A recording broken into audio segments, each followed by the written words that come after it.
Ji welcome back after the break. हमारे साथ नबील भाई, सिमी पाशा साहब मौजूद हैं। और अब जनाब कॉफ़ी टेबल का मतलब है दिल की बात, क्योंकि जब हम बैठते रल मिल बैठते हैं दिल की बातें ही होती हैं। अच्छा, नबील मैं भाई समझा कहीं ताश ना निकाल अच्छा जी नबील भाई बैठे इसी तरह थे, मेरा भी मूड बन गया, मैं कैश निकालूं जेब से। अच्छा जी, इसमें आपने ओथ लेने के जो कहूँगा और जो कहूँगी दिल से कहूँगी, इसके अलावा कुछ अच्छा, नहीं दिल से ना, सच तो नहीं है ना? और क्या रहता है, ठीक है ना, जो कहूँगी कहूँगा दिल से कहूँगी। जो कहूँगी दिल से कहूँगी, सच कहूँगी। हाँ चले, जो कहूँगा दिल से कहूँगा, कोशिश करूँगा सच। चलो जी। अच्छा, हम डरा ज़्यादा देते हैं, इतना ड्रोनर सेगमेंट होता नहीं है, और फिर बाद में सब नहीं लोग भाई, enjoy भी कोई करते हैं। पता नहीं ना, बाद में निकल कुछ और है। हाँ। अच्छा, पहला सवाल आप दोनों से है कि आपके ख्याल में क्या एक मुश्किल इंसान एक खुली किताब की तरह है? बिल्कुल भी नहीं। बिल्कुल भी नहीं। आप बताइए। मुश्किल इंसान खुली किताब की तरह हो नहीं सकता। नहीं वो इतना सकता। मुश्किल क्यों है, वरना पढ़ के हो सारे नहीं उसको आसान कर लें। हो नहीं सकता। टाइम हाँ, लगेगा। वो क्योंकि वो कुछ वो अल्लाह हर तरह की नफ्सियात होती है। कुछ लोग जो हैं वो चीज़ों को पॉजिटिव लेते हैं, महरूमियाँ डिफरेंट लोगों पे रिएक्ट करती हैं। Different, हाँ। या तो आपको अंदर से बहुत बड़ा कर देती हैं या आपको बहुत वो कर देती हैं। वल्नरेबल, वीक करते हैं। लेकिन मुश्किल इंसान ही नजर आता है। अच्छा, वो आप अपने लिए भी मुश्किल होता है, दूसरों के लिए भी मुश्किल। ऐसा नहीं है कि वो सिर्फ दूसरों के लिए मुश्किल होता है, वो अपने लिए भी मुश्किल होता बहुत है। मुश्किल में होता भी है, हाँ, बिल्कुल। और मुश्किल में भी होता है। आपकी ज़िंदगी का कोई एक फैसला जो आपको लगता है कि गलत फैसला साबित हुआ और आपको अगर दोबारा मौका मिले तो आप उसे सही करना चाहेंगे, तो वो कौन सा होगा? टू बी वेरी फ्रैंक, कोई ऐसा फैसला कभी मेरे साथ हुआ नहीं जो गलत हुआ हो, या किसी पे मुझे पछतावा हुआ हो किसी चीज़ में। नहीं। कभी होता है ना, गलत एसी लगवा ली, इधर नहीं लगवा ये इधर लगवा लेती, कोई ना कोई जवाब तो दे। 7,000 इन चीज़ों में भी नहीं हुआ। पता है, इन चीज़ों में इसलिए नहीं हुआ कि बहुत सारी चीज़ें ज़िंदगी में गलत हो जाती हैं, लेकिन उसको हम ओवरलुक कर जाते हैं। उसको मैंने कभी दिल में लेके और दिमाग में लेके बैठ के उसके बारे में रोना पिटना नहीं किया, कभी नहीं किया। हाँ, तो नबील भाई, आपको चले हम इसको यूँ कर लेते कि कोई ऐसा फैसला आपने लिया कि आपने कहा कि नहीं यार, इसका इतना मज़ेदार रिजल्ट नहीं है, अगर मैं वापस जाऊँ तो हमें कोई भी इसको change पिछले कर साल जो मैंने एसी लगवाया, तो मुझे आज इस साल जब वो खराब हुआ 6 माह बाद, तो मुझे लगा कि यार ये क्या मैंने गलती की है, जो कि हर साल मुझे फील होता है। इसका आफ्टर पुराना था। हाँ, देखिए मसला ये है कि मुझे ना, मेरी थोड़ी सी और फिलॉसफी है।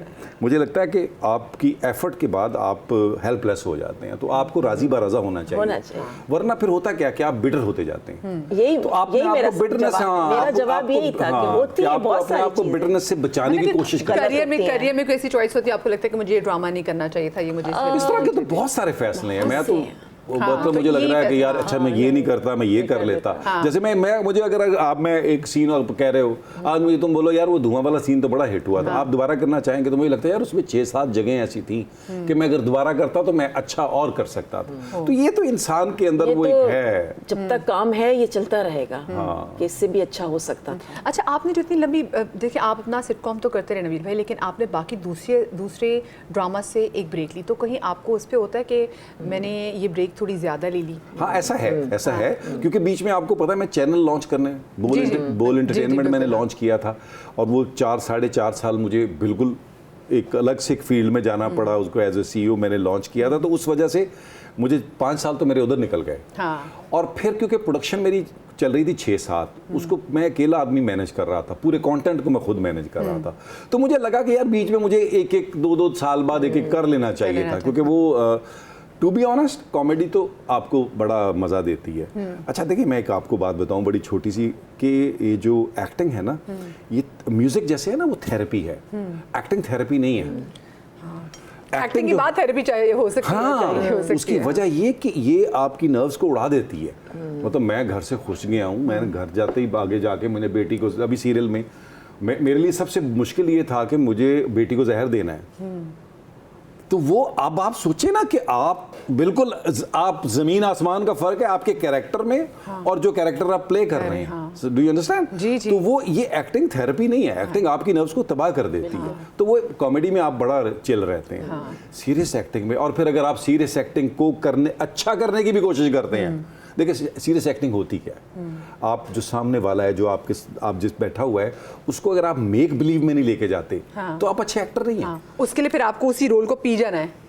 तो आपको कम से कम इस लेवल पे लेके जाना है कि जो सामने बैठा ना उसको ये लगे कि इस पे ये गुजर रही है, ये मेक बिलीव में लेके जाने वाली बात। तो उसके लिए आपको ऑब्वियसली अपनी नर्व्स के साथ खेलना और पड़ता आपको है। फिर इमेजिनेशन में भी जाना वहाँ पे हर चीज़ करनी होती है। अच्छा, तो हाँ, तो वही हमने फिर उसको सवाल को इस तरह से ले लिया। अच्छा, क्या टूटा दिल जुड़ सकता है या बस टूटे दिल के साथ रहने की आदत हो जाती है? बिल्कुल नहीं जुड़ सकता, सवाल ही नहीं पैदा होता। कुछ रिलेशंस ऐसे होते हैं कि टूटे दिल के साथ आपको निभाने पड़ते हैं, लेकिन वो बात दोबारा कभी नहीं आ सकती है।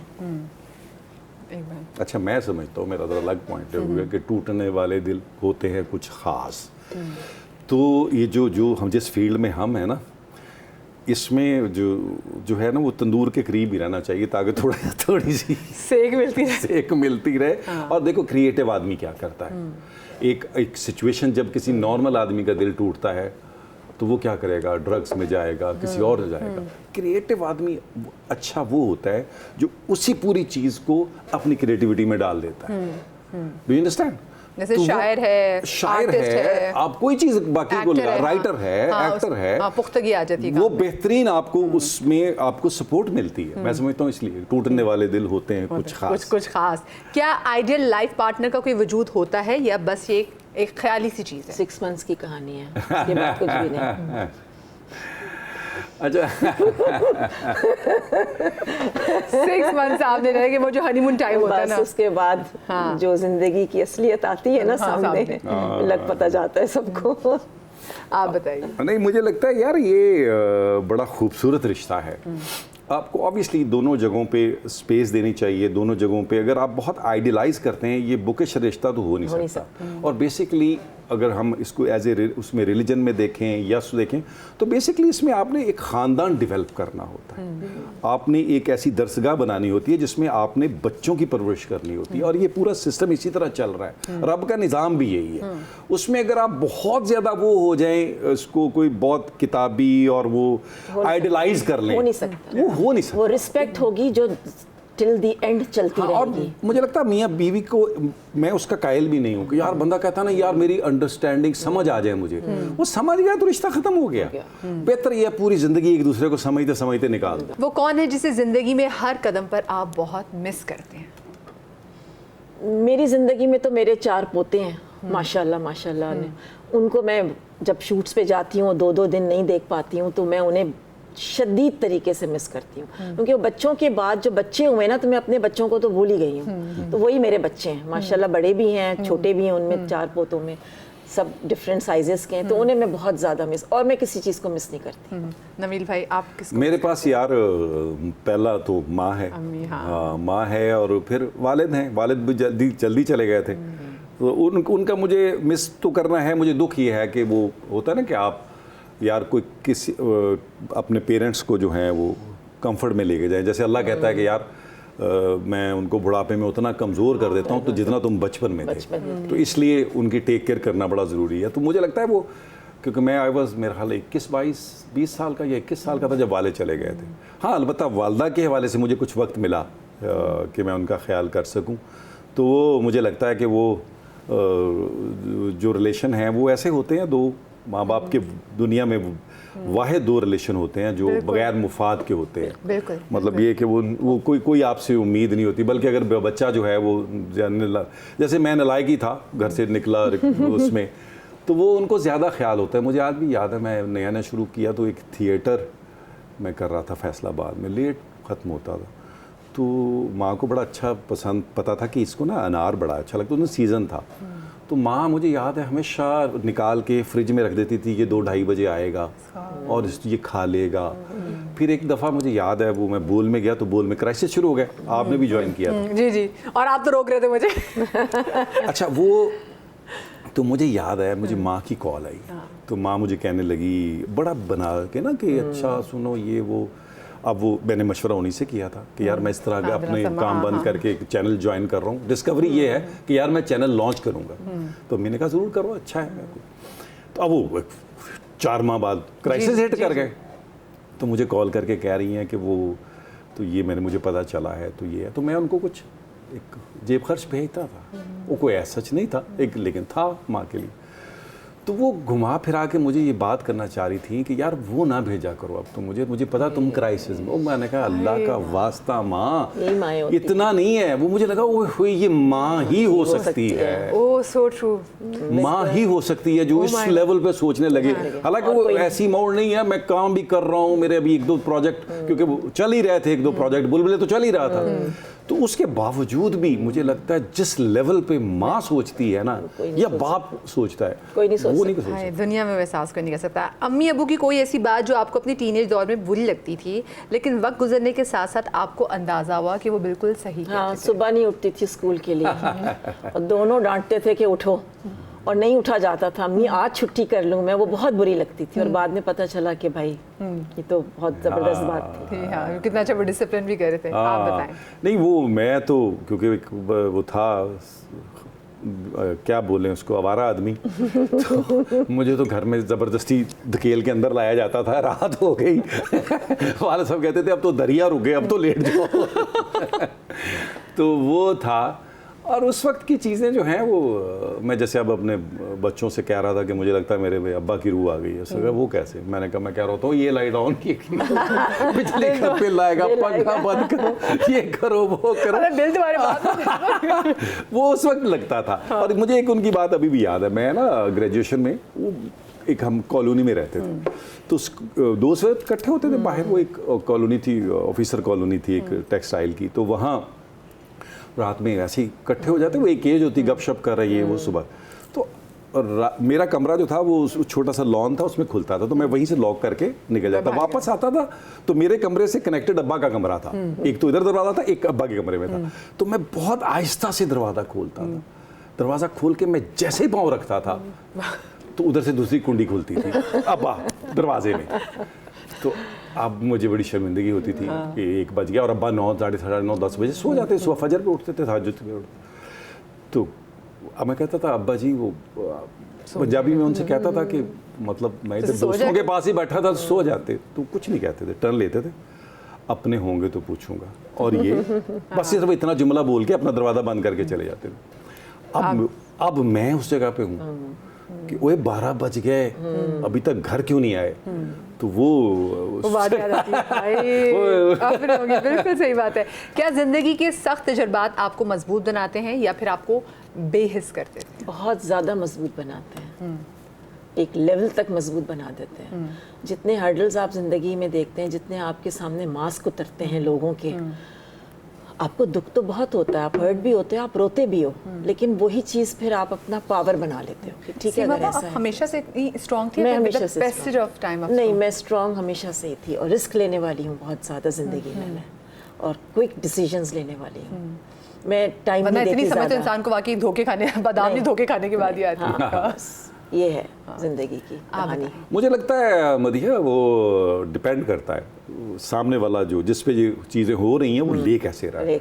अगर वो ये भी कर देता है आदमी, बड़े उसको कमीना भी इंसान को कर देता है और इस लेवल पे भी कर देता है और मजबूत भी कर देता है, बड़े दिल का भी कर देता है। लेकिन जब वो कमीना हो जाता है ना नबील, तो वो अपने आप को ही हर्ट कर रहा होता है और अजियत दे रहा होता है। लेकिन हर आदमी, जब अजियत से निकलना है ना अगर आपको, तो आपको वो फॉरगिव भी करना पड़ेगा और इग्नोर भी करना पड़ेगा। ये तो आइडियल सिचुएशन है ना। अब डिपेंड ये करता है कि जिस पे हो रही है वो क्या कैरेक्टर है कि उसको अगर आप हमसे पूछे करना क्या चाहिए, वो तो मैंने आपको बताया कि बातों का कब्रिस्तान होना चाहिए, दफनाएं और सो जाए। लेकिन नहीं बस में ना सम टाइम नहीं होता, लेकिन उसमें डिपेंड ये करता है कि आपका, देखिए मैं टू बी ऑनेस्ट, आपका अपने क्रिएटर से ताल्लुक कितना पक्का है। बिल्कुल, वही तो पावर देगा आपको। क्रिएशन आप ज़हन में रखना सारी जिंदगी के, हम क्रिएशन हैं। बिल्कुल, हम आप क्रिएटर वाली जगह पे ना जाएं। हाँ, हम हमारे पास अथॉरिटी नहीं। कुछ जगहों पे तो अल्लाह ताला ये भी समझा देता है ना आपको, जब आप इंसान के पीछे भाग रहे होते हो कि जितना भागना है भाग लो, इसी से डोज दिलवाऊंगा तुम्हें। जब वो डोज देता है तो फिर अल्लाह आपको ऐसे याद आता है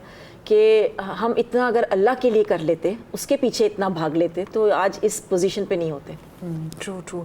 आपके लिहाज से आज के दौर में कामयाब इंसान कौन है?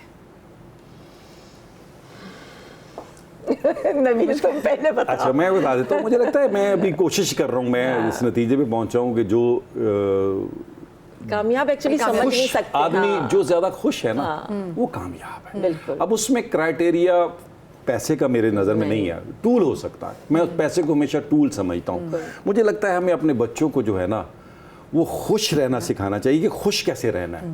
जो इस वक्त अलमिया है ना वो इतना ख़तरनाक है, मैं भी शायद इसी क्राइसिस में हूँ और हमारी आने वाली नस्ल भी शायद इसी क्राइसिस में है कि वो एक दौड़ में लग गई है, रैट रेस में वो उसको ये नहीं समझ आ रहा कि खुश कैसे रहना है। हाँ, मुसलसल हम समझते हैं कि यार हमें चीज़ें खुश रखती हैं, नहीं रखती चीज़ें, खुश नहीं वो रखती एक घंटे के लिए होती हैं खुशी कि आपने शॉपिंग कर ली, आपने अपना डिप्रेशन दूर कर लिया, आप डिस्टर्ब हैं, आप जाके बिलियनर उसके का मैं बाद सुन रहा था, उसके एडवाइजर का एक, उसने कहा वो मुझे No way. उसने कहा यार मैं I am not happy, I am unhappy. उसने कहा अच्छा एक काम करो फुटबॉल की टीम खरीद लो। उसने टीम खरीदी, पूछा, उसने कहा नहीं वो मज़ा नहीं आया, ठीक है इट्स ओके, जहाज़ बड़ा ले लो, उसको ले लिए। कह रहा उन्हें उसको ना बड़ा वो बेत कह रहा। उसके बाद एक जगह कोई सीरिया में कोई बच्चे थे, उनके कोई इवेंट पे मैंने उसको कहा साथ चलोगे, हमारी तरफ से हम उसको व्हील चेयर्स दे रहे हैं बच्चों को। हाँ, उसमें खुशी में। तो वो कह रहा उसमें ले गया उसको, तो व्हील चेयर दे रहा था, तो एक बच्चा था जिसकी वो टांगे बेचारे की हो चुकी थी, तो उसने उस बच्चे ने उसका हाथ पकड़ लिया। तो उसने पूछा कुछ और चाहिए, ये बिलियनेयर जो है कह रहा मैं एडवाइज़र, कह रहा मैं साथ था। तो उसने पूछा उससे, तो उसने कहा नहीं मैं ना तुम्हें ना तुम्हारे फेस को देखना चाह रहा हूँ और पहचानना चाह रहा हूँ, ताकि अगर मैं जब हेवन में तुम्हें मिलूंगा मैं तुम्हारा वहाँ भी शुक्रिया अदा करूँगा। कह रहा वो उस दिन वो जो है मुझे फील, कह रहा वो बाहर आके उसने कहा यार मैं आज मुझे खुशी तो इसी ये मुझे आज फील हुआ है कि यार खुशी ये है चैरिटी में है। तो इसका मतलब ये है कि अगर आप गिवर हैं तो उसमें खुशी ढूंढना भी बड़ा वो है। ट्रू, बहुत बहुत सही बात है। अच्छा जी, आपकी शख्सियत सबके साथ एक जैसी है या आपके सामने वाले को देखकर फैसला करते हैं कि मुझे इसके साथ कैसा बर्ताव करना है? मैं तो करती हूँ। Thank you for being honest. मैं तो ऐसी हो जाती हूँ जैसे मैं हुई नहीं रूम में। और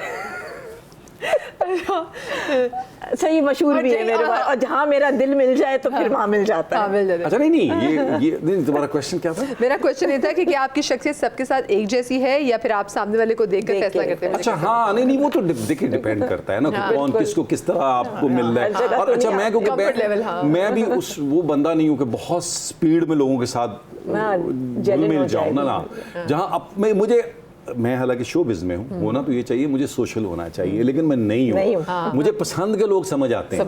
अच्छा, और दूसरा ये कि नबील भाई का ना, कि जो नबील भाई ने जो अपना कितना वो जो कैरेक्टर भी किया ना, तो सबको लगता है, और मैंने खुद शादियों में इवेंट में देखा है कि बच्चे समझते हैं कि ओ नबील जैसे हमारा कोई दोस्त है, और मैंने बाकी बच्चों के चेहरों पे स्माइल और देखी है। बड़े हो गए देखते जी। मैं एक छोटी सी ना ब्रेक ले रही हूँ, ब्रेक के बाद हाजिर होते कहीं मत जाइएगा।